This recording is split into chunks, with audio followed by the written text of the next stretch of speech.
Are you lonesome tonight? Do you miss me tonight? Are you sorry we drifted apart? Does your All right, I'll do the clap. Oh, Eric Clapton. Eric Clapton. Clap me in. 1, 2, 3. Maybe I'll keep that in. That's how we start every episode, unbeknownst to everybody listening. Thanks, guys, for joining us. Yes. Hi, guys. We are your hosts. My name is Mel. And I'm Kel.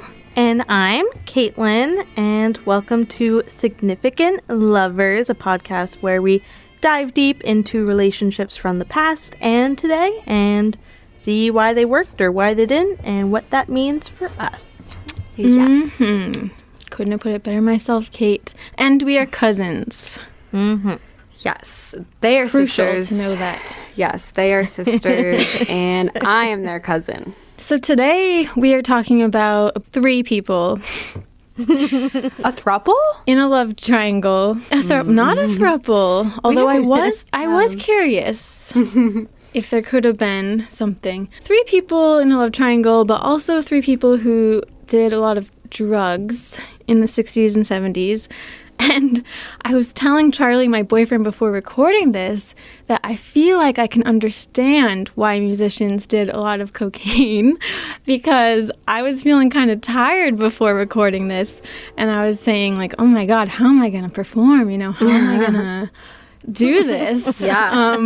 So I have to do the podcast. It's really not a big deal, but I could empathize with them. Oh, totally. So Yeah, they're Yeah. on like every single night, Every sleeping on a night. bus. Yeah. Put on a show. When I Taylor know. was doing the Eras tour, which was like a 3-hour plus concert, a couple nights a week for 2 years, I was like, I would definitely be doing cocaine if I was her, because I like, wonder. I'm how curious. can you do that? Like, I'm sure you train your body, but Yeah, but it seems impossible, honestly. Because it's Yeah. emotional and it's physical. It's crazy. It's just a huge chunk of your time, too. I feel like you couldn't do anything else with your free time, like before, like during the day, before Yeah, I the know. concert starts. What do you even do with yourself? True. So, in case you haven't seen the screen that's playing this episode, today we are talking about when George Harrison, the Beatle, met Pattie Boyd, his wife, and in parentheses, because you can't talk about it without him, and Eric Clapton. I guess it's not a spoiler. I mean, I feel like it's just kind of the interesting thing about this story is the involvement of this guy, the musician, Eric Clapton. Yeah. So we've talked about the Beatles before on the podcast. This is our 3rd Beatles episode. It was going to happen eventually, but we've done John and Yoko. That was like episode 3, I think. Yeah, that was very early So long on. ago. And we did Paul McCartney and Linda Eastman. And now here we are with George Harrison and Pattie Boyd. nice. 3 out of 4. Yeah, 3 out of 4. I know. Kelly told me that she doesn't think she'd ever do Ringo, though. No? Maybe. I'm just not feeling the calling yet. Yeah, it has to choose you, the episode. Yeah. Ringo will come up. Obviously, like, we'll mention him, but he is part of the story, too. Yeah, so George Harrison, you know, he was known as the Quiet Beatle. He wrote songs like Here Comes the Sun and Something, and so you would think that this would just be a nice, simple love story, right? Yeah. But it really isn't. It's very tumultuous and dramatic. And kind of crazy. It's like every relationship from the 60s, 70s is, for some reason. I think it's the drugs. Probably. But before we get into the episode, I do want to give a shout out to our latest patrons. Woo! Because we're so grateful.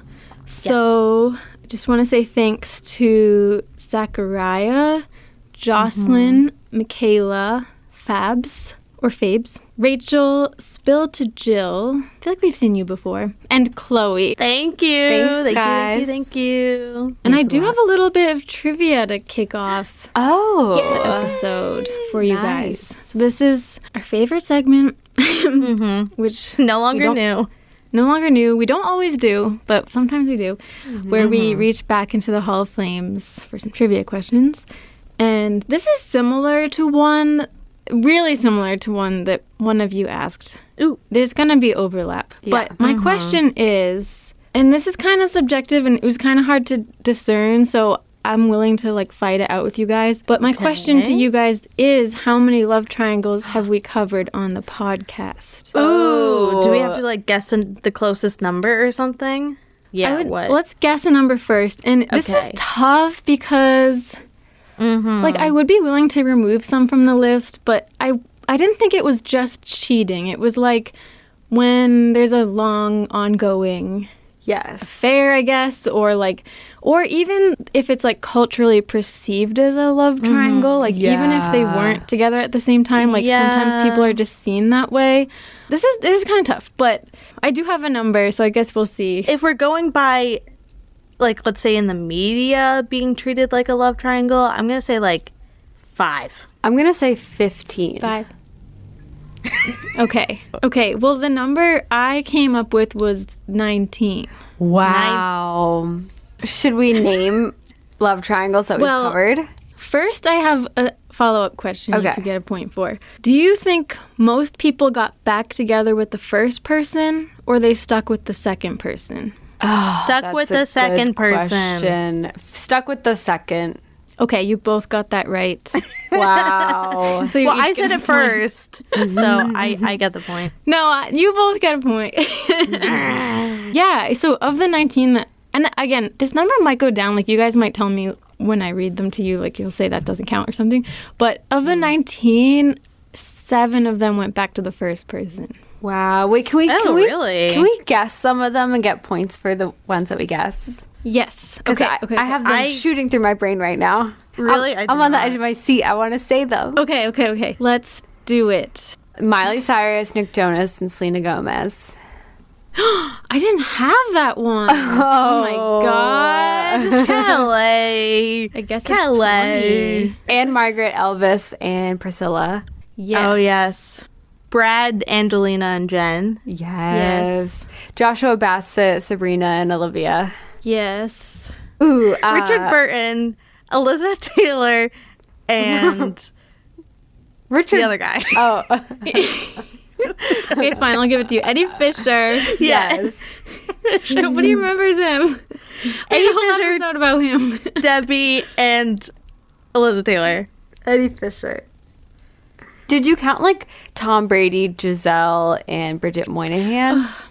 Okay, they were on my list, but then I took them off. But Yeah. I would put them back on. Yeah. if you think Oh, Did you they'd be count Charles like, and Camilla and Diana.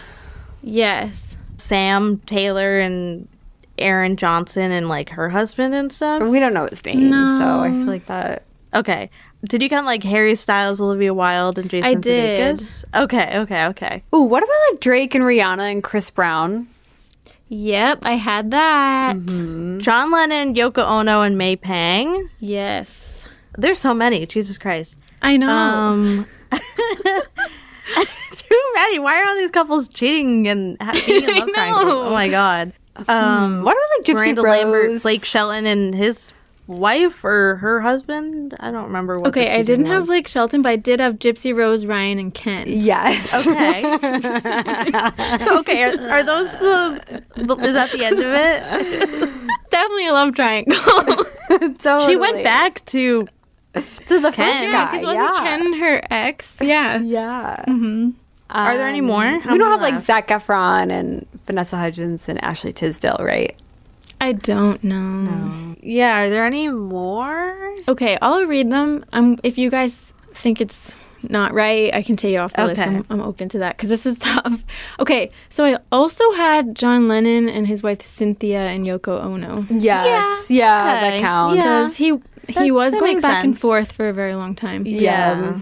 I don't know about this one. Johnny Cash, his wife Vivian, and June Carter. Yeah, that there was a significant guess so. overlap. Yeah. Yeah. Then I have Priyanka Chopra, SRK, and Gary Khan. Definitely. Yes, totally. Okay, this one, I don't know. I feel like people don't know it, so I should take it off. But it's it's Marie Antoinette, Louis XVI, and her lover Axel von Fersen. Yeah. I mean, I guess. But it's not like a known. People weren't like picking sides. Yeah. Or maybe they were back then. I don't know. Okay, then I know that these were like separate relationships, but I feel like it's kind of seen as a love triangle. Is Meg Ryan, Dennis Quaid, and Russell Crowe. Yes. Yep. Yeah. Then I had Noah Baumbach, Jennifer Jason Leigh, and Greta Gerwig. Oh, duh. We were just talking about them. I know. If you count the rapid fire, we can add Elliot Page and Kate Mara and Max Minghella. Yeah, rapid fire couples maybe don't we're not really. counting them. They're not really in the Hall count. of Flames. Fire doesn't count. They're not. I know. That was a love triangle, I would say. Yeah. Then I had Mary Shelley, Percy Shelley, and her sister Claremont. Oh yeah. I had King James I, George Villiers, and his wife. I forget her name, but I would say it's more of a love triangle between George, James, and that other guy. Like, Well, I think if we can't name the other guy, it's not really a love triangle. No, though. I definitely could. I'm just blanking. maybe we should just remove it altogether. What? No one's wearing T-shirts. Team the other guy. Well, is anyone wearing T-shirts Team the Queen? I don't know. Well, I thought it was interesting because it was like an ongoing relationship, but like she seemed to know about it. Yeah, but so did that know. guy. It was very much, okay. It was very much a love triangle between those three of like the king having to pick which one was his favorite, and it was like a battle of like. Okay. Yeah. We can say that was- episode at least had one. Okay, and then lastly, Cleopatra, Mark Antony, and Julius Caesar. I know that they were separate relationships as well. I but don't count that. I still feel wouldn't- like people think of it like a love triangle. I think they think but of it, wasn't but Caesar, like, it didn't dead? become a love triangle until after Caesar was dead. Yeah. So I don't count that. Okay. But still, it's like everybody knows her and these two guys. Yes, but I don't think Okay, that I'll counts. remove it. Okay, so that brings us to 20. We've covered bits and pieces of these love triangles, but we haven't really like done one person in the love triangle and both respective partners. Like sometimes like the love triangle has come up in the episode, but we haven't Done it. What about Brad and Angelina? we and then did Brad that. and Jen? Yeah, and we're doing Yeah. that this time around. But we haven't we didn't do Charles and Camilla and then Charles and Diana. Like so we haven't like some Well, love we triangles. So you might did- eventually. We did. Yeah. We did Debbie Reynolds and Eddie Fisher, and then Yeah. Eddie Fisher and Elizabeth Taylor. Yeah. But Would you count maybe like Rob and Kristen plus her director Rupert Sanders? No. No, that was just a fling. That wasn't. Okay. Yeah, we obviously have done a couple love triangles. But to your point, Mel, this one is like next episode I am going to be kind of like backtracking and doing the same story, but like from Eric's perspective more, or, Yeah. like what he was up to, which we didn't quite do. Like even the Eddie Fisher episodes, it kind of like ended with, Eddie Debbie. got with Elizabeth Taylor. Yeah. And then it was like, then what happened after that? Like there wasn't a prolonged overlap as there Yeah. is here. There's kind of like 10 years where Eric's in their life Wow. before they get together. So, yeah, it's interesting. Wow. Spoiler alert. He's just like this like I know. lurking presence. He is. Ooh. Creepy. Well, should we get into it? Yeah. So Kel, what 3 words would you use to describe this couple? 3 words I would use to describe George Harrison and Pattie Boyd are... What, are you laughing because I started to say Eric? Yeah, you said Eric at No. first. 3 words I would use to describe George Harrison and Pattie Boyd are proud. As in, I feel like they're both proud to be with each other. Tender and secretive. Oh, I feel like that comes up a lot. All right, so who was George Harrison? Okay, George was born February 25th, 1943 in Liverpool, England, of course. It's said that he's the only Beatle to come from a large family and the only one whose family life was normal and undramatic. he was the youngest of 4, which is funny because he was also the youngest of 4 in the Beatles, because he was the youngest. And even though he was from a pretty happy, loving family, his family was quite poor. They didn't even have an indoor bathroom when he was growing up. Oh, my God. Yeah, when George was born, his dad was a bus driver, and he had previously been in the Merchant Navy and dropped out of school at age 14. So he definitely was the poorest of the Beatles, I would say. George's mom was, his mom was so sweet, I just gotta say. Later, when he becomes a Beatle and he becomes world famous, Mrs. Harrison would answer all his fan mail, and she redecorated her kitchen with Beatles wallpaper and Beatles figurines. Aww. And people say she was the most invested Beatles mom, so it's just very sweet. Cute. So even as a kid, George always marched to the beat of his own drum. I would say he was very much a Holden Caulfield type of kid. He always had long hair, even before it was in style for guys. He was very anti-authoritarian. He hated school, but he was very intelligent and independent and honest, sometimes to a fault. He was very reserved, but also had a quick humor.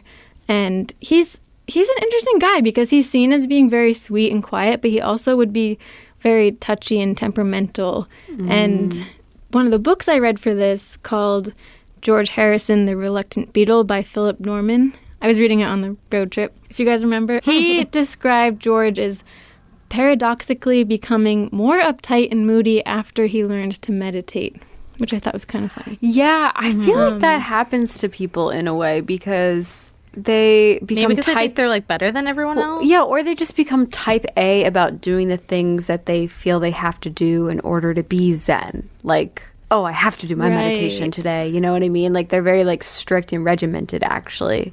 Yes. I think George was very much like that. And I'll have some quotes later that show that. But just like the other Beatles, we've talked about this before with John and Paul, he fell in love with records and guitar as a young teen and became obsessed with playing guitar and improving.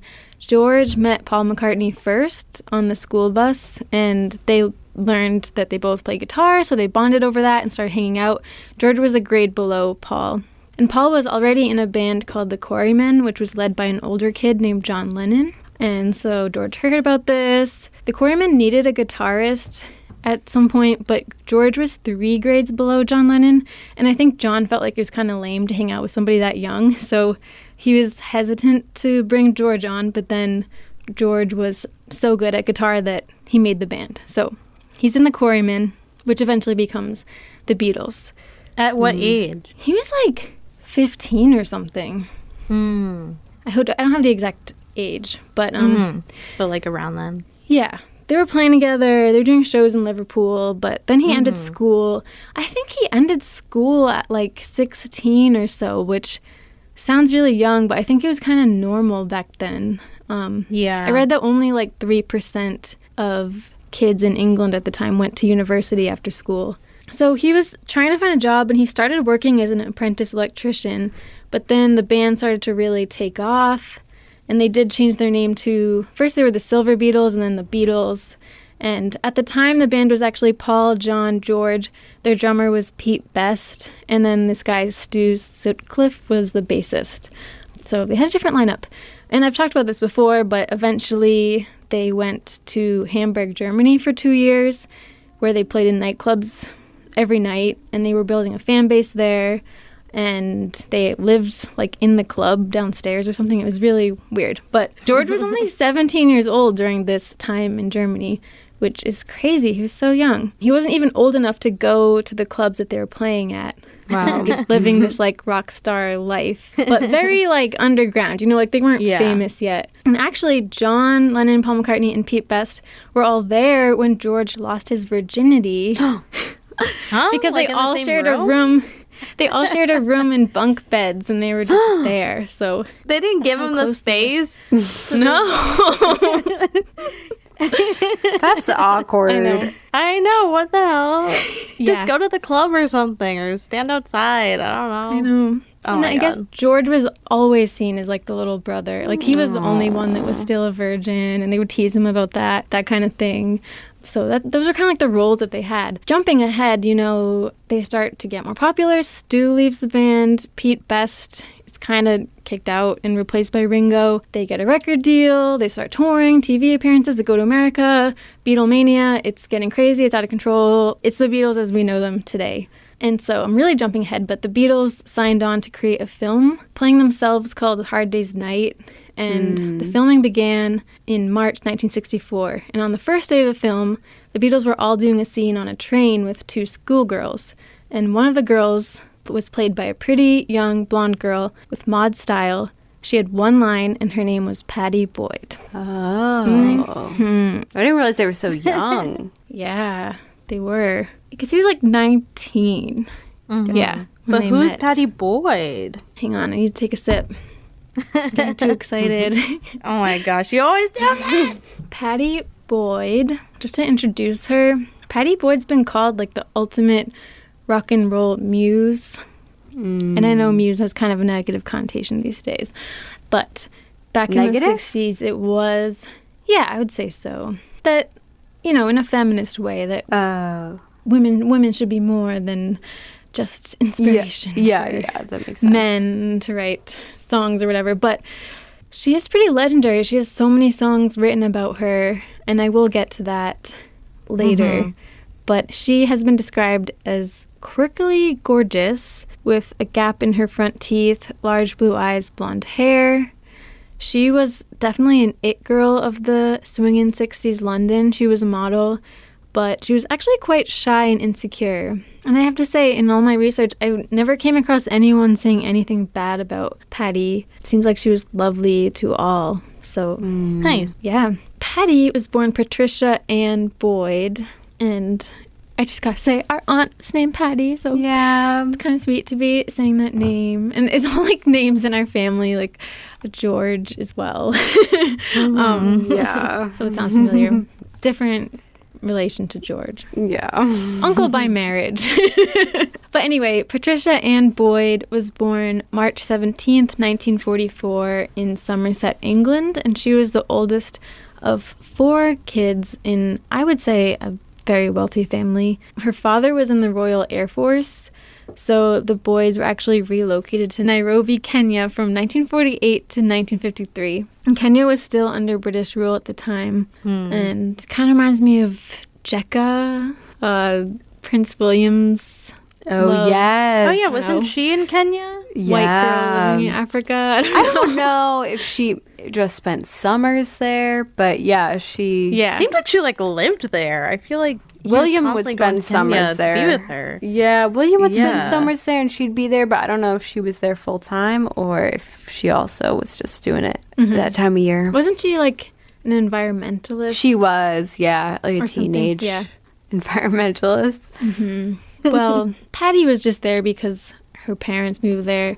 And at age 8, she was actually put into a boarding school near Nairobi, and it's not really clear why. Like, I think her mom was around and, like, her dad, but I think that's just what they did, you know, and they just put her in boarding. And she said it was very traumatizing for her. And during a half-term break, she returned home and was shocked to learn that her parents had divorced. Wow. That's crazy. They didn't tell her. Yeah, it was already done. So in December 1953, she and her siblings moved back to England with her mother's new husband, Bobby Gamer Jones. And with her mother's second marriage, Pattie gained 2 half-brothers. And years later, she learned that she had 2 half-sisters through her dad's second marriage. But I don't think she was really in touch with her dad anymore. Was her dad still in Kenya? I think so. Yeah, for some reason they didn't have a good relationship, I don't think. Yeah, So, I mean, yeah. They didn't keep in touch, but that's crazy to me. And her stepfather was apparently abusive, and he openly cheated on her mother, to which her mother just turned a blind eye and didn't do anything about. And I think that really affected Pattie, and I think being sent away to school and then finding out about her parents' divorce like that gave her a great fear of abandonment. I mean, she's even said it. And she was afraid of being left like that again and afraid of divorce. And I would say, you know, if you are into the attachment styles, which is kind of like a pseudo psychology thing, she seems like a very anxiously attached person to me, which I can relate to, and I understand. So if anyone doesn't know, there's anxious attachment, where you have like a lot of anxiety about being apart from your partner. You're not clingy per se. I mean, there's different degrees of it, but you need I have no assurance. Yeah. You're afraid of being abandoned. Whereas then there's the opposite end of the spectrum. There's avoidant attachment, where I think you're afraid of being tied down. Yes. Or like boxed in. And then in the middle, there's, what do they call it? Just secure. That's kind of the goal. Where you're just comfortably in a relationship. You might feel anxiety occasionally. You're, needing your space occasionally, but, not to the degree that an anxious or an avoidant type. And it's just kind of like personality types. It's not like it's a real science or anything, but it is interesting. I think it can be helpful to think about what you might be or whatever. But I would say Pattie is definitely anxious. She, after school, began modeling in 1962 when she was 18. And is this on our drinking game? She was working at a store in London, and someone just like discovered her there. It should be. I don't know. It should be, yeah, because I feel like that happens a lot. People are just minding their business, and then they get their big break by being beautiful. I know. I think she was working at a really popular department store. Maybe not Selfridges, but like something like that. And I think she was in the makeup section or something. So it was kind of adjacent. I guess you can see it, but still, it's crazy. And so after she started modeling, she started getting regular assignments at the time for Vogue and Vanity Fair and Elle and Honey magazine, and also in spreads in newspapers like the Daily Telegraph and the Times. She started getting commercials too. Some of them you can still see on YouTube, actually. And she really was the it girl of the time. And she was known for her doll's eye makeup that she would wear, the kind where the eyes are heavily defined and then there's a line on the eyelid. And people say that I feel like Twiggy is known for that makeup style. Like, I call it Twiggy makeup, but apparently Twiggy was inspired by Pattie Boyd to wear that. I've tried to do that makeup before. I can't figure it out. It's so hard. I think I've tried too. Did not come out well. I always try. I think possibly it just looks better in photos than it does in real life. Definitely. Kind of weird. But I know I also don't think I have the eyes for it either. I think you kind of need bigger eyes too. I love it. That's like my favorite makeup style, but I know it's so hard to pull off. Kind of reminded me of Cara Delevingne. I feel like Cara, started the thick eyebrow. I mean, maybe she wasn't the very first, but like certainly not ever, but a lot of people copied her. And she also was known for her like girlish look, bubbly innocence.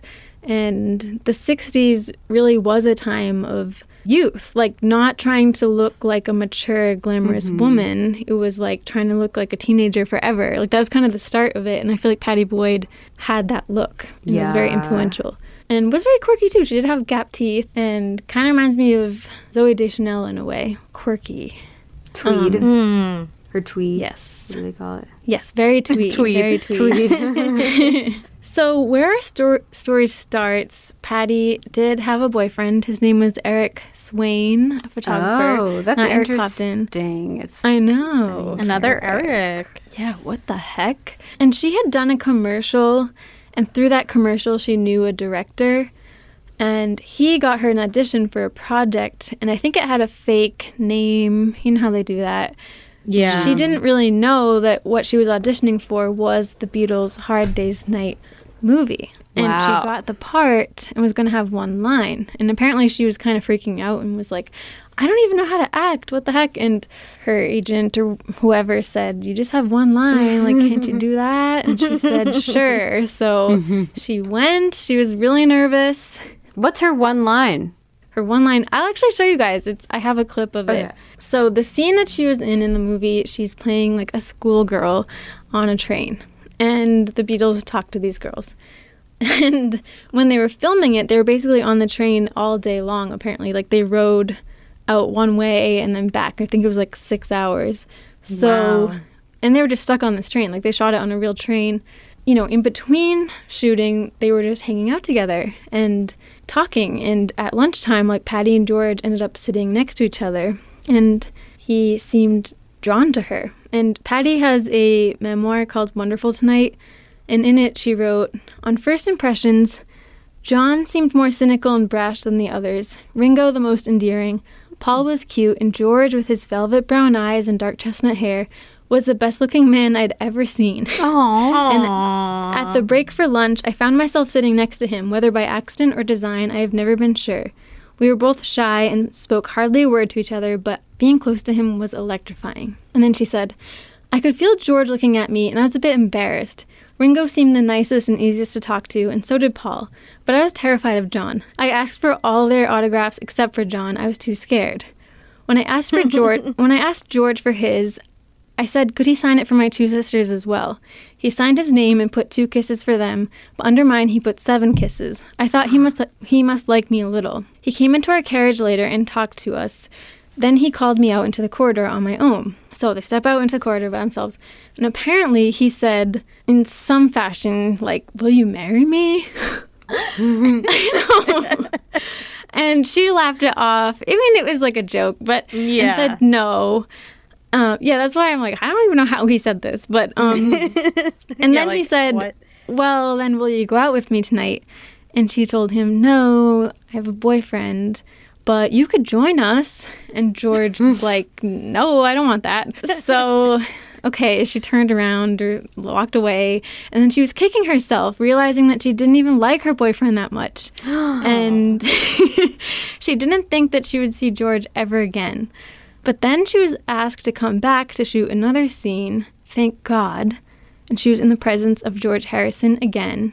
And this time she told him that her boyfriend was no longer in the picture and agreed to go on a date with him. Wow. So did she break up with her boyfriend between times, or was she just like, I'm still with him, but I plan to break up with him?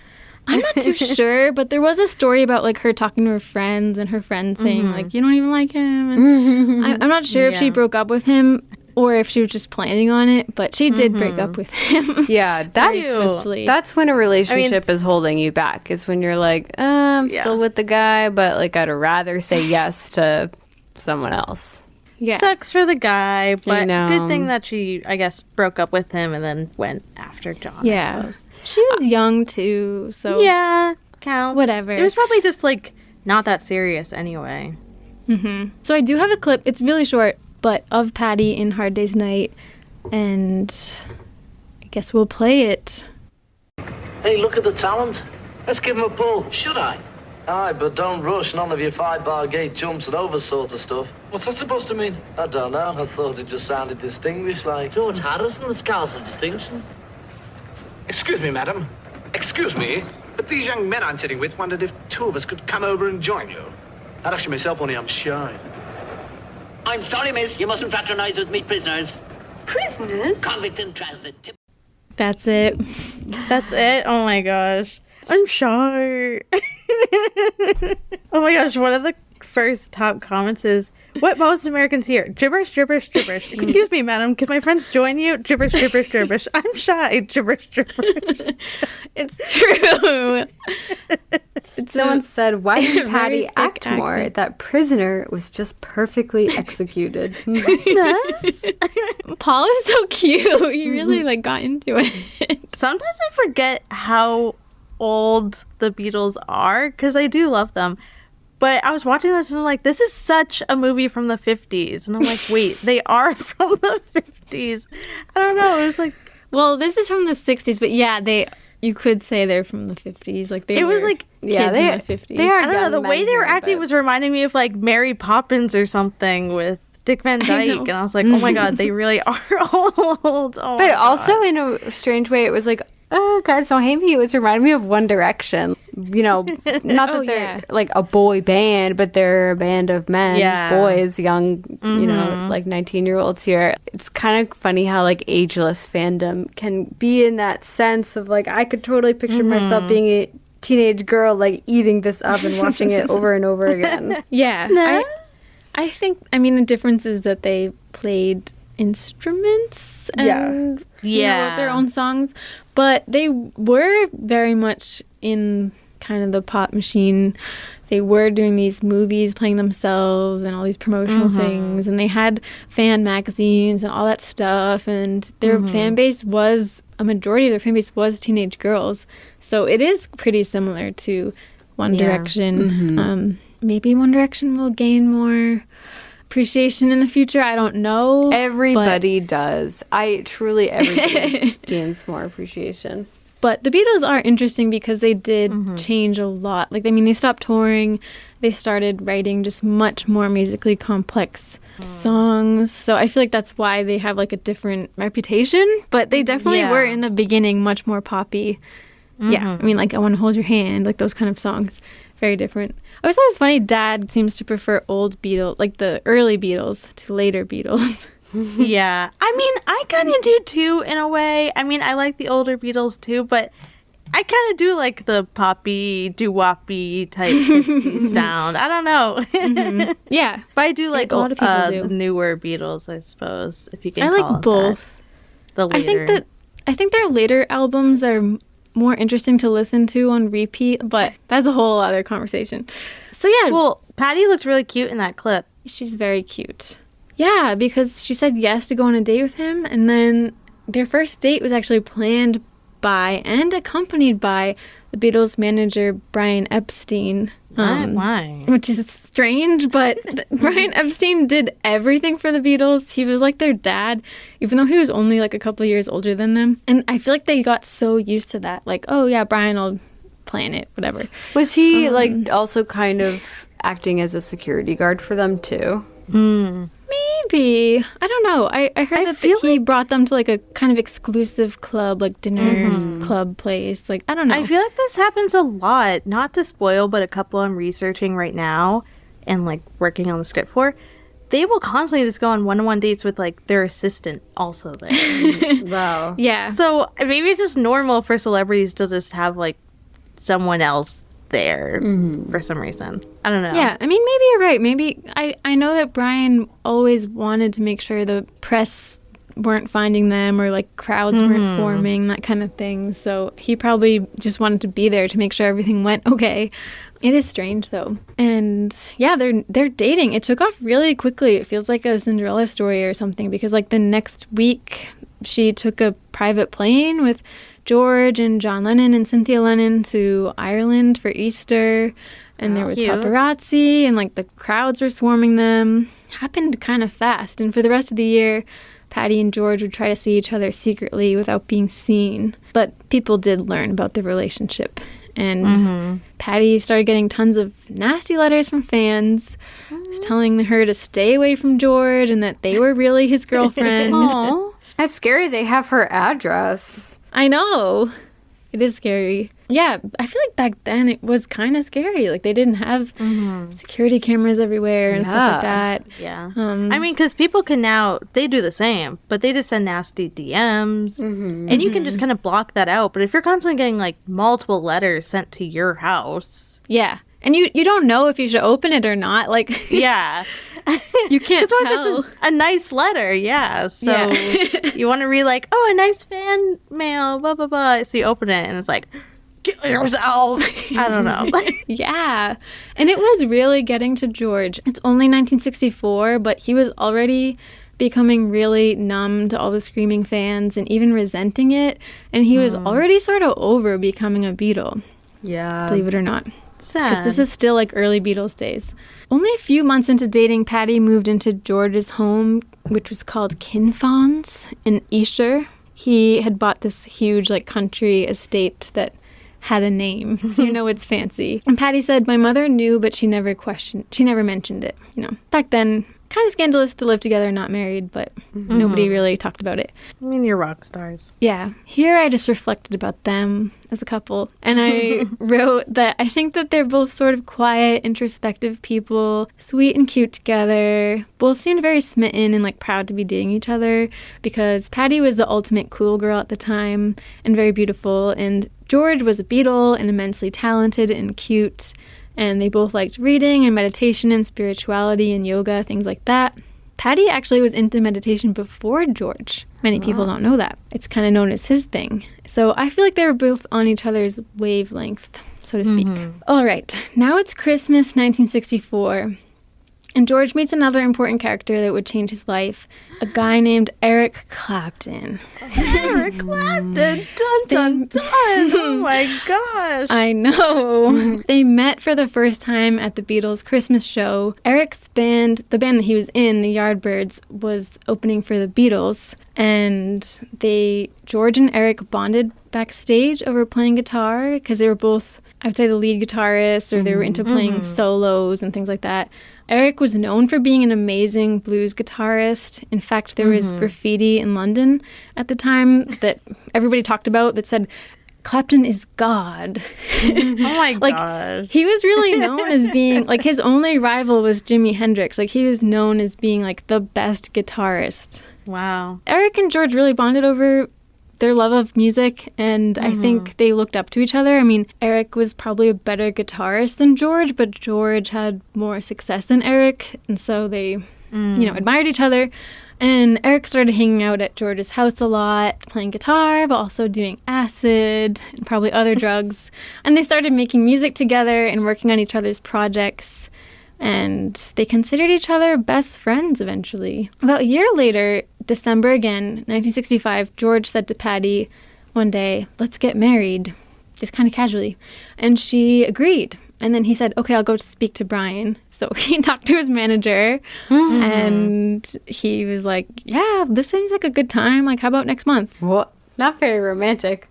I know. It wasn't that romantic. So about a month later, January 21st, 1966, George and Pattie married at the Epsom Register office. Okay. Casual. What would you call that? Just town hall wedding. Just a town hall civil wedding. ceremony. Yeah. For some reason, like, all the Beatles did that early in the morning, and Pattie had always dreamt of a large church wedding with bridesmaids and confetti, but the manager, Brian Epstein, said it had to be a quiet affair. So, dang. sad. Jeez. I know. Why? They could get away with they could get away with a big wedding. Is it because they're busy? I know. No, they thought that there would just be way too many crowds, kind of like the Taylor Swift thing we talked about last episode. Oh my gosh. They could, buy security. It's not like they've had royal weddings with huge crowds and stuff, and they're still able to hold weddings. I don't know. I mean, they have a lot more money, but still. It would have to be like royal wedding level, probably. Yeah. That's how they were as famous as that, or like Taylor Swift, I would say. Like, it was insane. Yeah. Probably 100,000 people or something would swarm if they knew that a Beatle was getting married. But I agree. I think they could have done it. They would have to only invite people who are tight-lipped, too. Like, don't... Yes. Like, I don't know if they did NDAs back then, but, like, do not tell anybody. Keep it a secret. Because there wasn't really social media, so people couldn't, like, spread the word that much. I know. They did somehow, they did. I don't know how. I think if they just invited, like, other celebrities, I think they'd be fine with keeping the word mum or whatever. I don't know. But, can't change that now. This was, like, 60 years ago. George was 22 and Pattie was 21. Yeah. Wow, so young. Yeah, Paul was the best man alongside Brian Epstein. John and Ringo didn't attend for some reason because they were both on holiday/vacation. I mean, it was kind of spur them on. Yeah, and it was small. It was small. Yeah. Yeah. They were probably like, oh, I'm getting married next month. And John was like, I've already planned to be in, like, Aruba then. It's like, I'm not changing my plans for you. Paul came? Paul was there, yeah. Oh, that's nice. At least there's one of them. I gotta say, Paul is always so reliable. He definitely is. So I do have a clip of George and Pattie. Buddy. They did even though they wanted to be so private, and it was, I think a few days later they did a press thing that the label made them do or something. So I do have a little interview with them. Pattie, do you think you can ever live the life of a normal housewife now? Yes, of course. Don't see why not. Are you going to stay out of the limelight? Yes. Out of your own choice? Yes. And what about the family? How many children do you want to have? About 3. 39. Give or take. Can I have the story of your romance? Pattie, how did it all start? Well, we met on the set of A Hard Day's Night when George and the others were filming it, and I was chosen to play the part of a schoolgirl, but I get dressed in Wolf Shenton. Good old Dick Lester and Walter Sheen. Well, I've never been for them. And take it up from there. What happened then? Well, actually, I asked Pattie out when we were making the film, and she said no, which was very embarrassing at the time, but it all worked out right in the end. And, yeah, in fact, I asked Pattie to marry me while we were making Hard Day's Night. See, so that's right. Oh, I thought he was joking. I thought, oh, poor boy, he doesn't really mean it. I'll pretend he hasn't said it. And it's taken you this long to convince her? No, not really. I just sort of wanted to stake my claim on her. Oh, her little beret. So cute. That was cute. They're like a royal couple. It was cute. Yeah, crazy that one of the questions was like, are you going to be a stay-at-home housewife? It wasn't she like, oh, yes. Yeah, she's like, yes, of course. Why wouldn't I? Of course. I know, different times. I know. They are so cute, though. George did look so cute. I'm sorry to talk about another episode I covered, but I was just struck looking at that how much Alexa Chung and Alex Turner, I think, tried to look like them. Yeah. Definitely tried to channel it. Really cute, though. They were holding hands the whole time. I know. It was cute when he was like, oh, I asked her out and she said no, which was very embarrassing for me. Yeah. So cute. Oh, do you mind if we go to the bathroom? Or I take a quick bathroom break? Don't mind at all. All right, let's take a break. Okay. So, after their wedding, Pattie and George went to India, which was a shared passion of theirs, apparently. And they did yoga and meditation there. Why are you laughing? I was just going to say, like, the Pope spotted in the Vatican or something. I think George is so associated with India. I know. It just I had to mention it. I know. There could be somebody like 14 listening that doesn't know that. I don't know. No, I know. But no, it's just funny that this seems to be like, I don't know if it's the first time he's been to India, but it's just funny. Oh, they go to India. And then that becomes like George's like whole personality down the line. It is. He was into Hinduism and Indian culture, but he did go multiple times. It wasn't just one time that he went to India. So I think this was the second time he went. Okay. Yeah. As I said, Pattie was actually into meditation before George, but then he started getting really into it, and he started becoming absolutely consumed by his interest in Eastern spirituality and Indian music and such, and was really withdrawing from others and the outside world into this obsession. And it was almost like nothing else really mattered, or everything else was kind of stupid besides, meditating and focusing on being with God or whatever. So there was kind of a shift in their relationship, I would say. August 1967, everything was kind of turned upside down in the Beatles' world because their manager, Brian Epstein, suddenly died of a drug overdose. And he was quite young. Let me look up how old he was. He was 32 when he died. Yeah, very young. And it was a terrible shock for them all. Like, he was the first young person that they'd really known that died, like their first friend. Like, yeah, he was their manager, but he was their friend too, and he did everything for them. Yeah. He was like their father almost, even though he was only a few years older. So I really think that this happening was the beginning of the downfall of the Beatles.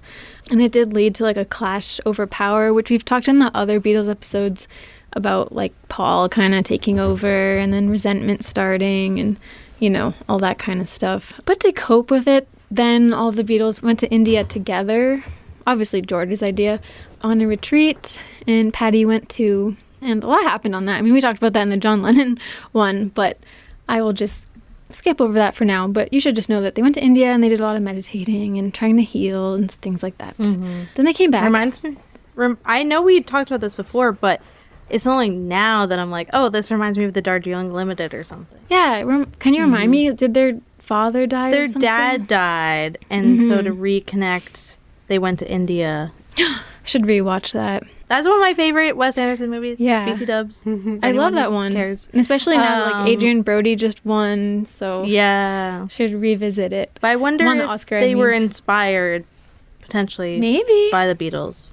Maybe. They were kind of brothers. In 1968, the writer Hunter Davies, who wrote the Beatles book that I use for every single Beatles episode, he visited George and Pattie's home and wrote about it, and this is what he wrote. He wrote, "Of all the wives," so just Cynthia Lennon and Maureen Starkey, Pattie is perhaps the most co-equal with her husband. This is before Linda as well, so Paul wasn't married yet, but he wrote, "They're both very modern in their marriage, the way the magazines are always telling us modern marrieds are. More than the other Beatle wives, she shares her husband's interest. She was in at the very beginning of the interest in Indian culture and shared those developments, but she does retain some freedom and independence of her own, still doing a little bit of modeling work." I don't really know what he meant by, like, they're the most modern.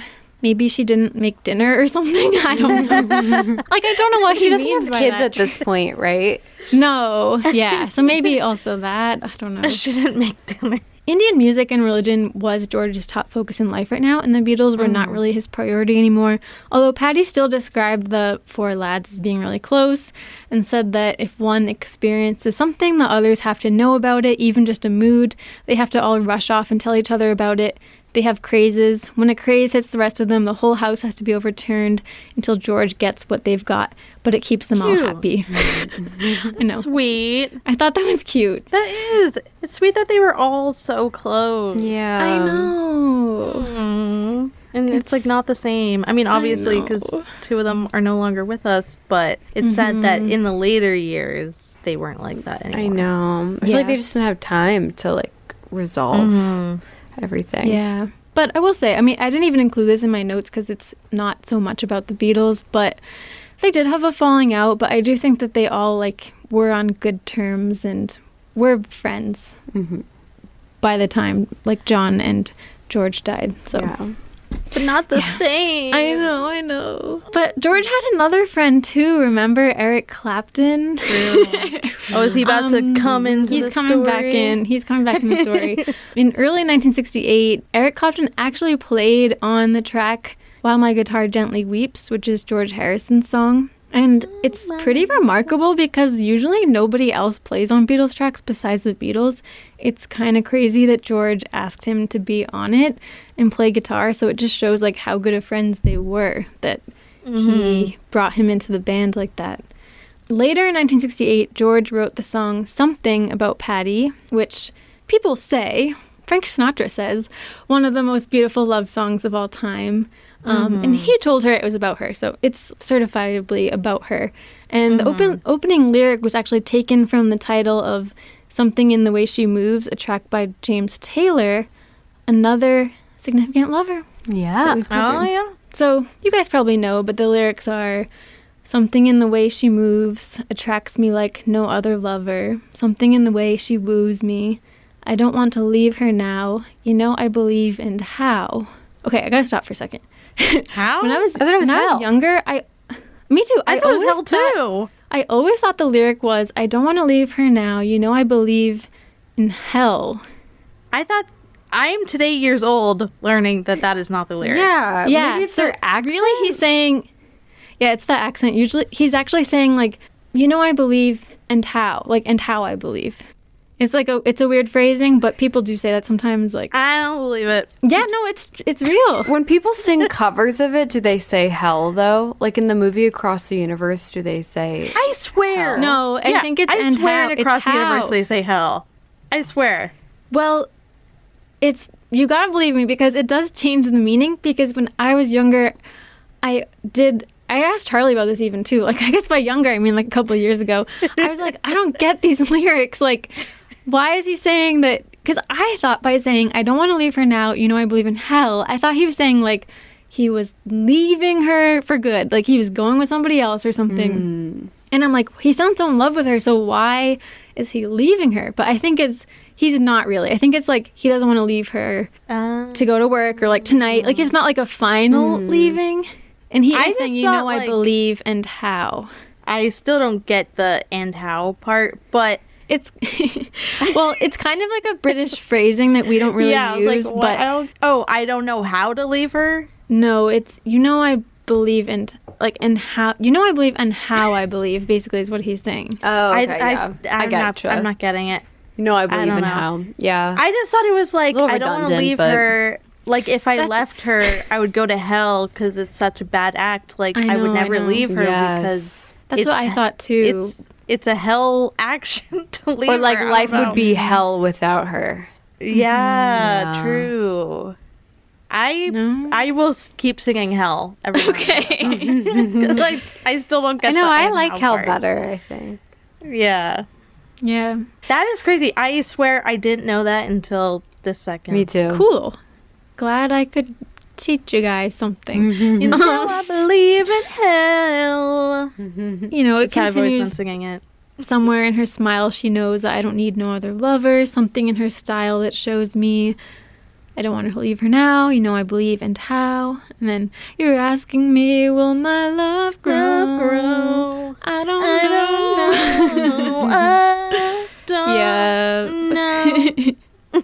You stick around, know it may show. It's a great song. It is. Beautiful. Great. I think it's amazing that, sorry, tangent, but that George Harrison didn't write that many Beatles songs, but basically all of his were such hits. Yeah. It's crazy. I know. He should have written more. Maybe he just didn't have that many ideas. That's part of the reason why he wanted out. But anyway, we'll get to that in Yeah. a bit. I'm going to skip this part because I feel like it's not that important. Well, I'll just say she used to be like a frequent feature in Significant Lovers, but Princess Margaret did come up because they went to a Pisces party, which, by the way, apparently Pattie Boyd is a Pisces and is really into that. I can see and Pattie's sister Paula was there and offered Princess Margaret a joint. So Yeah. There was a hot second when Princess Margaret was like the John Mayer. But I then know. She just disappeared. I know. And John Mayer kind of disappeared. Yeah. But I feel like I could bring him up again just to say that he kind of reminds me of Eric Clapton. Oh. Okay. Okay. And even the way they play guitar, I would say. I'm pretty sure John Mayer's like covered him. So, Probably. yeah. Around this time, George's buddy Eric Clapton moved not far from George and Pattie outside of London. He also got a big country estate like George. And at the time, like all the rock stars were doing this, getting huge historic homes with big gardens with names. It was a thing. And Eric started coming by the house quite often to play with guitar with George and, as I said, do acid and talk for hours. And Philippe Mora, the French painter and filmmaker, I guess he hung out with them. I don't know how he knows this, but he said they'd talk for hours in Eric's room, so at Eric's house, I guess, and then go off somewhere, just the two of them. So they had a very deep connection. And about George, Eric said, I felt like basking in a golden light, walking into a restaurant or anywhere with George. Everything that I thought I was shriveled into nothing. What the fuck? This is such a bromance. I know. Was it a throuple? I don't know. But while they were Something going becoming best friends, Eric also started to enjoy being around Pattie. He couldn't help but notice her beauty, her sweetness, her cuteness, and he started secretly falling for her. But she was his best friend's wife. Yes. Been a good friend of mine. Something changing all too fine. That came up Girl, I a wanna lot. make her mine. That played like 3 times on our playlist. Yeah. Pattie was his best friend's wife, and Eric had a girlfriend too. Oh. So, very Mind your complicated. business, Eric. Jeez. George didn't seem to notice, or if he did, he didn't really care. But he did get mad at Eric for something else in 1968. He had sent Eric an early copy of the White Album, and Eric played it for some friends. And Eric told George everybody loved it, but then George was like, what the hell, man? You weren't supposed to show anybody, and thought it was like a betrayal. And Yeah. so he got mad about that. He's showing himself as not trustworthy. True. True colors. So Eric and his girlfriend, who was a French model named Charlotte Martin, they were sort of couple friends with George and Pattie. They would hang out as a foursome, but all the while Eric was trying not to stare at Pattie because he was in love with her. And in late December 1968, he broke up with Charlotte because he knew he was really in love with Pattie. Well, what's his end game here? That's weird. She's married. Strangely, I know she's married to your friend. Strangely, I know. Charlotte didn't seem that upset. Wait, he told her? Well, I don't know if he told her, but she didn't seem that upset that they'd broken up. Yeah. And at a New Year's Eve party, well, this is really a New Year's episode, I just gotta say, like, New Year's keeps coming up. It will later. At a New Year's Eve party, Pattie saw Charlotte getting uncomfortably close with her husband, George Harrison. And, of course, everybody was on drugs, cocaine, weed, alcohol, LSD, but what the heck is happening? And Pattie had suspicions about George having one-night stands and affairs, but this really confirmed it to her. Oh, gosh. She saw him with Charlotte acting all cozy, which is Eric's ex. Like, what the heck is happening? But And was she it, like, anything too damning? Or, like, were they just cuddling on a sofa or something? Or were they, like, making out? It was damning. I don't know what happened, but she did, like, go home with George, and I'm pretty sure they slept together. Tisk, tisk, tisk. I know. And my Pattie God. was so upset about this that she left the house and went to stay with her friends. Yeah. Oh my God, And that would have been What? crazy if she went to stay with Eric. Oh my God. Well, Okay, while so- she was at her friend's place, Eric called and said, "I know you're on your own. Would you like to come out to dinner?" I'd say yeah. And she said no. Oh. I'd say yeah. Fuck said no. it. If my husband is cheating on me with your ex, then we're gonna do the same thing. I mean, because we have a rule on this podcast. You can cheat do. if your partner cheats first. Yes. So all's fair she- in love. She was still in love with George, and she guess. wasn't ready for that. And so days later, George called her and said, "Charlotte's gone back to France," and begged her to come home. Days she later. I will know. say we do have that rule on our podcast, but if anyone finds themselves in this position, I feel like if you Just get leave 'em. cheated on and then you cheat on them Yeah. in retaliation, that in a way kind of disempowers you to get mad about the original cheating, even though the other person did it first. You can't really like hold that over that person anymore, you know? Also, if you're going to go to the lengths of cheating on your partner because they cheated on you, just leave them. Yeah. Yeah. Like, And I what think are you if even in this relationship for? You know, like, if what- you what's the want to point? make it work, that's not going to Yeah. help. It's not So- gonna No. But if you want to end it, it might help you feel better. And like, Yeah. yeah, just like get yourself dolled up and go out and like have fun and don't Yeah. worry about him, you know? Just If there's somebody else in the wings that's been in love with you for years, fuck then it. Yeah.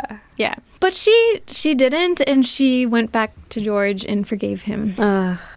So we're moving on. Now it's 1969, and this is during the Abbey Road / Let It Be recording sessions, because they recorded those albums kind of at the same time. And they were filmed for the eventual documentary that finally came out called Get Back. And there's a part of it where it's like on camera, you can see it. George quits the band. It only lasts for like a day, but he's feeling fed up with Paul telling him how to play.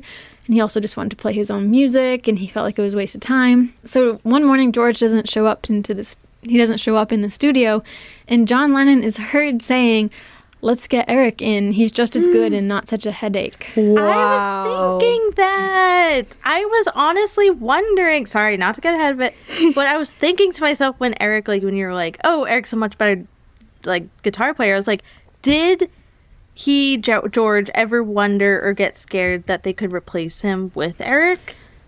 Maybe. And I don't think he knew about that, but he should have been scared because John even said that. I know. Oh my gosh. And I'll talk about this next episode, but Eric Clapton actually went from like band to band to band, so it's like not hard to imagine. But that didn't happen. But it just shows like, yeah, it was a pretty intense friendship. Like I do think that they cared for each other a lot, but they were kind of rivals in a way. And I think that they both were competitive with each other. Yeah. And so Eric was still longing for Pattie, even though she had turned him down that time. And he had started a new relationship too. He may or may not have even been engaged, but it's kind of weird. Like, I can't really figure out if that was true or not. One of those things. But Eric and George's friendship continued. They played together, kind of in an off time from the Beatles. They played together with this band, Delaney and Bonnie and Friends, and they contributed to each other's projects and just like doing random shows and stuff. And I just wanted to mention, I said this a couple episodes ago, but it probably didn't mean that much to us then, but now it does. Around this time, Pattie's younger sister, Jenny Boyd, who was also a model. So imagine they're like the 1960s Gigi and Bella Hadid or something. Her sister, Jenny Boyd, was now dating and then eventually married Mick Fleetwood. Oh, yeah. And so her sister is the wife that Mick Fleetwood cheated on with Stevie. Ugh. Remember we were talking about that? Wow. Yes. I think, I remember that. It's all connected. I know. We should make a web sometime with our significant lovers and like how we can like connect all of them together somehow. Yeah, we should. That would be really fun. So that's one sister. Pattie had another sister named Paula, who was younger, the youngest. She was 18.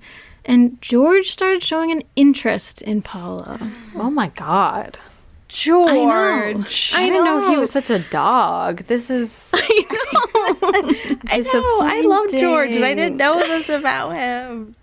It's okay. Bad George. You can still love him, but I know. He asked for Paula to attend a show that him and Eric were doing, and he was showing a lot of attention and interest in Paula. That's your sister-in-law. I wonder what Eric thought. I know, literally his sister-in-law. George was changing a lot. He was starting to get arrogant. He told Pattie that he saw himself like the god Krishna who had thousands of wives. Oh my God. He was doing the thing where he was being brutally honest as a way of being like enlightened and past pretenses, but it was just kind of hurtful. You know what I mean? So he's kind of pursuing Paula, which is fucked up, but in a crazy twist of events, it was actually Eric that ended up with Paula. Wow. Oh my gosh. I wonder if because he couldn't get Pattie and John was also like interested in Paula, he was like, you know what? I'm going to get Paula because you can't have Paula and Pattie. Wait, John? Or something, Yeah. you know? No, Eric. Oh, I think you said John was Yeah, you said interested John. in- You did say I meant John, to- but that's okay. I meant to say Eric. I'm sorry. Yeah, no, he actually said that. He admitted to it. He was like, it was a replacement for Pattie. Yeah. Oh my That's a gosh. toxic friendship. I know. Wow, this is insane. I know, it's insane. I can't believe, I feel like this is crazier than like Stevie and Lindsay. And it's almost like ancient Rome level. Like, what are you guys doing? I think it was just a casual hookup between Eric and Paula. But, oh my God. And this is so bad. He also introduced Paula to heroin. Oh, that's bad. Not good. Not good. I mean, not good. I feel like It's they were only kind of 18. cavalier about heroin back then, so you know what? Okay. They were. I feel like they didn't know how bad it was. No. And I think he was snorting it, not like injecting it. So Injecting. I think people thought it was just like cocaine or something. Yeah. Yeah. But still, so bad. And I just have to tally now, like Eric and George have now both been interested in or had a thing with Pattie Boyd, Paula Boyd, and the French model Charlotte Martin. So Oh my gosh. Yeah. So much. 3 girls. This is, this is wild. I would say there are friendships like that where, and it's not the healthiest friendship, you like someone or you're interested in someone, and then your friend like suddenly is like, oh, I have to have that person now. And it's like, it stems Yeah. more so from a competitiveness with each other. And so I almost wonder if like, if George had someone, Eric wanted that girl. Vice versa. Like it just was It about seems like it. one-upping each other. Oh my God. It's kind of giving challengers. It is. It kind of is. I feel like they're competitive a little bit about their guitar playing. And now with like girls, and there also was like some kind of weird sensual romance with them. I don't know what was going on there, but it is kind of like Challengers. Yeah, as I said, George was also super intense about his meditation and interested in like the Hare Krishna movement, and it was starting to divide him and Pattie as a couple. It was really all he cared about, and he started to look down on materialistic things like modeling and fashion, which were her livelihood, you know. They were also unsuccessful at starting a family. They had been trying, but it wasn't working, and George wouldn't consider adoption, apparently. Weird. So Pattie started modeling again after a hiatus, and George kind of looked down on it because he thought it was morally wrong. So that's difficult. Like, you don't want your spouse disapproving of your career, you know? Like, that's gotta suck. Pattie's always described George as very kind and sweet, but he was getting increasingly moody and persnickety, probably because of the fame. And there is one famous story about George being on a plane meditating, and the flight attendant asked if he wanted anything, to which he replied, "Fuck off, can't you see I'm meditating?" Oh my God. Okay, so it's not really working, though. I know. I feel bad. I feel like it looks bad on George, but so Maybe April just 10th. He's in a bad mood or something. Maybe he did need something to eat. Maybe he needed Snickers or something. April 10th, 1970, the Beatles officially broke up. The writing had been on the wall for a while. They weren't really getting along. I know, it's really sad. George was going through a lot at this time in his life, and actually his mother had recently been diagnosed with brain cancer. And the prognosis was not good. I know. And she actually died a few months later. I know, she was so sweet. She was like the sweetest mum, to say in British terms. It's so sad. She died the summer of 1970. Yeah, so my heart really does go out to him. Like, he was being kind of a jerk, but I do feel bad for him. I mean, it must be hard. She died like a couple months after the Beatles ending. I know. Oh my God. Like, that's a lot to go through. Yeah. I know. I imagine, I mean, being some part of something as huge as the Beatles, I think deciding to end it would be a really hard decision. And I feel like there would be a lot of doubt, and I think it would be very anxiety inducing. And then to also go through this too at the same time, it's awful. Yeah, I do feel bad for George at this point. Meanwhile, his pal Eric was still tormented by his love for Pattie, and he did have a girlfriend, but it was like off and on with her. Around this time, when the Beatles broke up, their last album, Let It Be, actually came out after they had broken up. And on the album, there was a song written by George about Pattie called For You Blue, and apparently it was partially inspired by Bob Dylan, like his sound, because he had recently hung out with him. And the lyrics are pretty simple, but they're, "Because you're sweet and lovely, girl, I love you. Because you're sweet and lovely, girl, it's true. I love you more than ever, girl, I do. I want you in the morning, girl, I love you. I want you in the moment I feel blue. I'm living every moment, girl, for you. I've loved you from the moment I saw you. You looked at me, that's all you had to do. I feel it now, I hope you feel it too." It's very sweet. Sweet song. But there are many tales of George being unfaithful to Pattie at this time and acting cold to her. So it's hard to understand. Like, I mean, we're just outsiders, but I feel like for her it must have been really confusing that he would be so sweet, whiplash, but then so difficult at other times. I feel like a lot happened in the summer of 1970. I mean, George lost his mom, this album came out, and then there was this point in the summer where Pattie attended a party after a West End show had opened. It was like an after party, and George didn't go, but Eric Clapton was there. And she ended up spending all night with Eric, talking closely to him, laughing, looking at each other, probably very intensely. And it went late. I'm guessing maybe like 2 a.m. It's described as like in the morning. Suddenly, George appeared out of nowhere.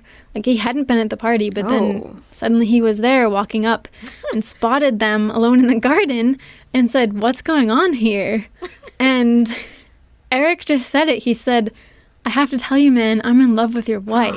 Oh my God. Well, maybe this is like a movie. I guess that could have been cheeky, though. Like, "Oh, where have you been? I'm in love with your wife. You better come take her." But No, it wasn't really. It's like George said, had a sixth sense or something. He just knew something was up. Well, yeah, I was going to talk about this more in depth in the next episode, but he was wondering, like, where is Pattie? Like, the hours are going by. And so he just went to the party and found her. But he said to Pattie, who are you going home with? Like, is it going to be him or me? And she said, I'm coming home with you, George. Oh.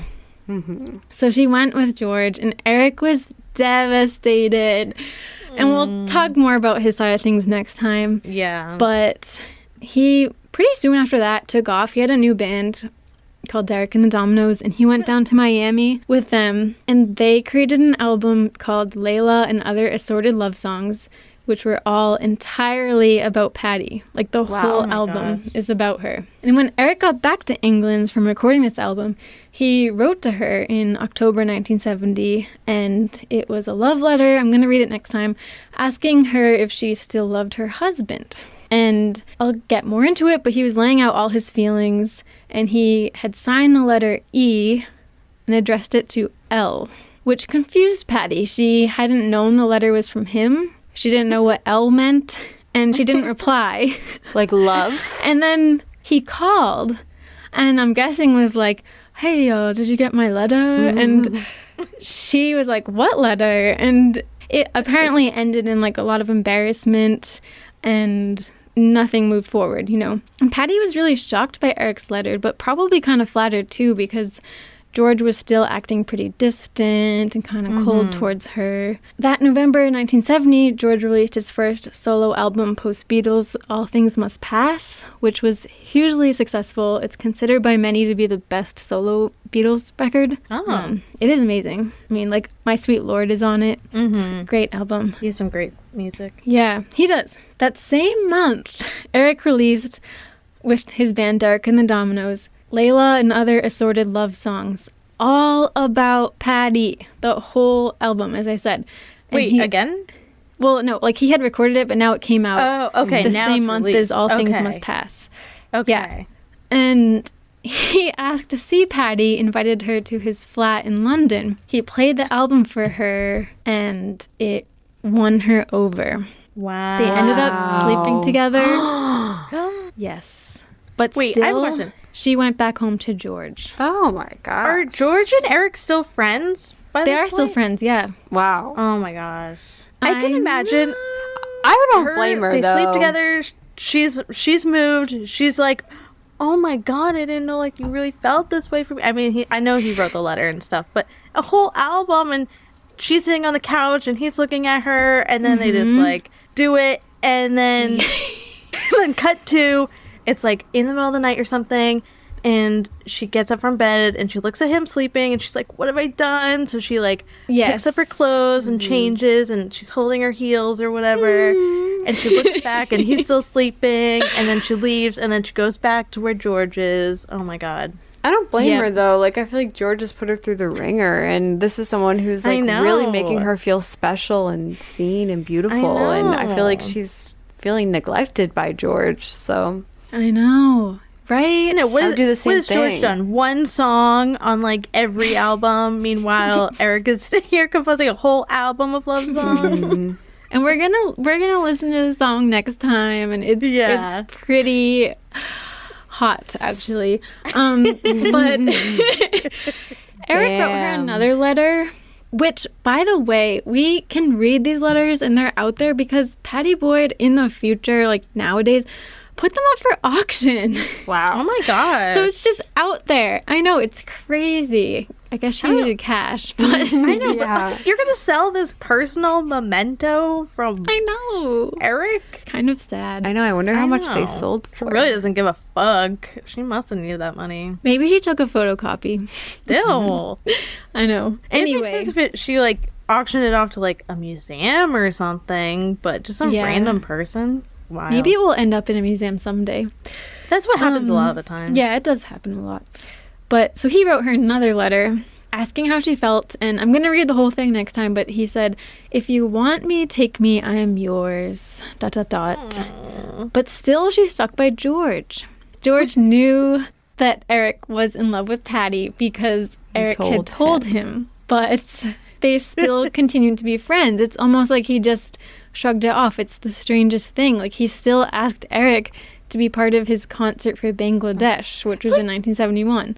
Boys are so weird about some stuff. It's like, I know. like, that's an issue. And then the boys will be like, oh, girls always have so much drama in their friendships. It's like, yeah, because if someone came on to my boyfriend, I would not be friends with them anymore, obviously. Yeah. I know. Like, but boys will just, like, they just ignore stuff. It's like, okay, this is obviously, this needs to be a little bit of drama because this is a problem here. Maybe he just thought it was resolved because Pattie chose him, George. So he and thinks. maybe Eric is dating someone at the time, so he's like, oh, he moved on. It's fine. Whatever. Yeah. I don't know. But geez, I know. yeah. It's very confident of him to be like, oh, well, you know, Pattie chose me, so it's fine. But I think, I mean, Pattie basically said this in her book, that it kind of hurt her. Like, she kind of wanted to see George fight for her a bit, and he just didn't really even react. He just was like so casual about it, and it was kind of hurtful to her. Like, does that even make you worried, or like, do you even care? You know, like, I could go with him, you know, like, you cheated on me, like, why are you not even concerned about this? 1972, so their relationship hadn't been going so well, and then they were in a bad car accident. George was actually driving, and Pattie was very hurt with a bruised rib, and she had to be in the clinic for 2 weeks. But this kind of like patched things up between them a little bit. Like, apparently he returned sort of to his former sweet self for a time, like doting on her. Was he at fault for the accident? Yeah, he actually did lose his license, I think, for like reckless driving. Wow. I know. So he probably just felt guilty for really seriously injured her. I mean, it sounds like he did, but he could have killed her. I know. And so, you know, he was sweet during this time, but then he kind of like retreated again and got back into his gardening and meditation and, you know, kind of acting like he didn't have time for her. And during these periods of him being cold and neglectful towards Pattie, her mind would wander back to Eric Clapton, who had written an entire passionate, sexy rock album about her. And that year, George wrote a song called So Sad about their relationship.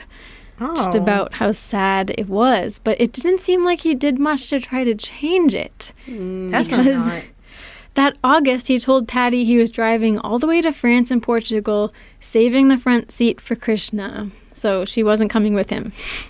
Wow. I didn't realize he was such a jerk. I know. You think that George Harrison is just like the sweet, shy one, and it's like, what the hell? I know. I get he's super spiritual and stuff, but man, at some point you need to make an effort. Well, it's also like, what is spirituality even adding to your life? If it's making you a jerk to people. Like, usually people are spiritual because it makes them a better person. It makes them like more chill, and they are able to like let the small things go. But it sounds like it's not helping him in any way. Oh, but I just forgot he's passed. I know. Yeah. It gets worse. In 1973, he started hooking up with Chrissy Wood, who was the wife of bassist guitarist Ronnie Wood. And he kept denying it to Pattie, but then he went to Spain with Chrissy. And while they were away together, Ronnie Wood, the husband, came by the house. And I guess feeling discarded and neglected, Pattie ended up, I think, hooking up with him. Wow. Oh my gosh. Yeah. You know what? Fine. But George knew, and he was totally fine with it, like very nonchalant. They even had like a weird spouse swap sleepover night thing. But I get the sense that Pattie like wasn't very happy about it and almost felt like she was put into this open relationship or something suddenly. Yeah. You know? Yeah. I think that happens a lot. Yeah. So then there was the last straw. I feel like a lot of casual Beatles fans don't know this. I don't think I know. Next, George had an affair with Ringo's wife, Maureen. Oh my god. Oh gosh, that's messy. Pattie had like slowly pieced it together. She found photos of Maureen in their house, and then she found out that a necklace Maureen had was a gift from George. And George wouldn't admit it for a while, but then he eventually stopped pretending, and he started having Maureen over the house to like listen to him in the studio, but then she would still be there the next morning. And it all came to a head this one day where like all his musicians were over to work on music, and he disappeared somewhere upstairs with Maureen, and Pattie went looking for them, which was hard because it was a huge house and there were so many doors, so she was knocking on all the doors, and then finally George opened one, revealing Maureen on a mattress on the floor. And he said, "Oh, she's just tired," and Pattie like freaked out. And I thought it was funny, the Philip Norman book he wrote, a French or Italian wife at this point might have resorted to a loaded revolver. Pattie's milder English response was to attack Maureen with a brace of water pistols and then give 2 fingers to the Hare Krishna. Yeah, this is someone she knows quite well. Well, I mean, I guess like he also went after her sister too, but geez. Yeah, what? Her sister, then Ringo's wife. Like, this is getting insane. Yeah. Crazy. I know. I can't believe he did this to Ringo, too. I mean, like, that's his friend from his band. Is he like a sex addict or something? Sounds like, what's wrong with him? Can he not control himself? People like this, sometimes, like, they get high off of, like, how salacious it is. Like, maybe because they have been to the top of the mountain in terms of their career, and they've had all these, like, exciting moments in life, so they need to, like, do shitty and reckless things like this in order to feel anything. Maybe. Just crazy. I mean, like, yeah, like I said, like, I know, like, oh, she's kind of aware that he's been having affairs and it's kind of like an open relationship, but why are you doing it like in the house while she's there? While you're working too? I wonder if also some of it is like his, not to knock spirituality, I think spirituality is great, but like it almost seems like he has like evolved to the type of spirituality that's just like about acting on your impulse, like whatever I feel like doing, I will let that guide me in a way that's destructive. Especially he thinks he's like a god or whatever, so he just thinks like, I can do whatever I want. I'm a god. Yeah, and it is crazy because a few weeks later, I don't know how they moved past this moment. I have no idea, but somehow they did. I don't know. They stayed together, but then they had a dinner with Ringo and Maureen, his wife, and some other people. And George literally just said verbatim the same thing that Eric Clapton said in front of everybody. He said to Ringo, "I'm in love with your wife." And apparently there was a total silence. And then Ringo said, "Better you than someone we don't know." Oh my God, that's weird. Oh my, really? I don't want to be in this social circle. I don't feel safe here. Oh my God. I know. I feel like this is like, I hate to bring them up, but like this is like what happens in like the Phoebe Bridgers social circle. I know. Now. It's like I thought of that too. Everyone just kind of like does what they want and like creates massive drama and destruction around them, and then they're like, yes. Even though Ringo said that, I don't know if he really meant it, because him and Maureen did end up divorcing. Yeah. Well, maybe he just thought Maureen was cheating on him and was like, who is this mystery man? Like, who is it? And maybe it was a relief, I guess, to find out it was George. It would not be a relief for me. Maybe we should examine Ringo. Like, he has such a reputation of being, like, the funny one, but, like, what's going on there? I don't know. Yeah. Ringo still threw a New Year's Eve party a few days later, despite this happening. And Pattie and George were going to go, and when they were leaving the house to go, it was George, Pattie, and they were in the car with Terry Doran. Pattie realized she'd forgotten something, so she ran back in the house to get it, and apparently she saw through the window that George just drove off without her. He left. So she drove herself to the party and was stuck in a traffic jam, and then she missed the clock striking 12. And when she finally got inside and saw George, he said, "Let's have a divorce this year." Wow. Yeah. Oh my, this is so cinematic. I can't believe this was real life. I know. This is making me really looking forward to that George Harrison biopic. I think a lot of people were kind of dismissing maybe the George one a little bit because maybe they didn't know any of this, but now I'm like, oh my God. Hopefully they cover this. I hope it's in I it. hope. I know, it better be. Could be very cinematic. Oh my gosh. I know. Somehow their marriage did hobble along for a few more months. Oh my I don't God, know. this is like a cockroach that won't die. George and Maureen's fling fizzled out, which John Lennon called virtual incest when he heard about it. Yeah. July 1974, Pattie finally left George. She went into his music studio late at night and said she could stand no more of their ludicrous and hateful life. And that night when he came to bed, she wrote, "I could feel his sadness as he lay beside me. Don't go," he said. But the next day, she left their home and flew to Los Angeles to stay with her sister, Jenny, a.k.a. Mrs. McFleetwood. And when she arrived, she realized that George had already canceled her credit cards that she hadn't allowed. Wow. I mean, okay, like, George! I get it, but at the same time, like, give her a minute. They're not even legally divorced yet, are they? I know. know. No, not at all. Like, just recently she had said, like, I'm leaving, and then, yeah, they weren't divorced yet. Yeah, I don't think... and, I like- feel like he can't even do that. Like, if you're married and you don't have an agreement, like, you share assets and you share finances. Yeah. I don't know and how they've been together for so long. I would so I mean, maybe, I don't know if she has her own credit card, but clearly they had, like, the same finances. And I don't know if at this point in time, maybe it was like the 72 or something. But at the same time, I don't know what. 74? Okay. I don't know what it was like in Britain, but like women couldn't get their own credit cards without a husband. So it's like, could she get another one? What's the case there? They've been together for so long since a young age. She can't, I mean, yeah, she was working as a model and stuff, but she's going to live with, like, her sister. It's not like she's, like, moving back home or anything. Like, she doesn't have a stable income, and you're just going to cut her off immediately. Guess what? She's entitled to some of that.